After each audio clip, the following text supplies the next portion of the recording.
Hi, I'm Robert McKee and I've been a business architect in South African banks for the last 24 years. During that time, I have learned how to adapt TOGAF and EA to meet ever-changing environments.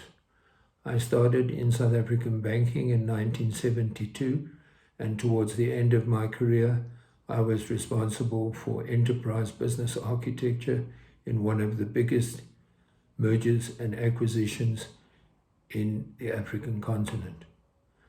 Join me on the 21st of July as I will be hosting a good e-learning how to establish an EA practice in banks webinar.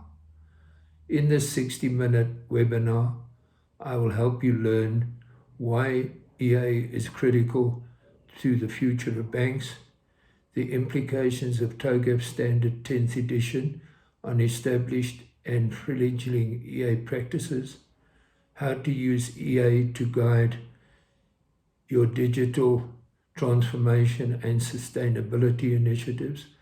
I will also go through an EA establishment use case. You will also get an opportunity to ask me questions in an exclusive question and answer session at the end of the webinar. Do not miss this chance to gain an in-depth insight. Click on the link and register for free today.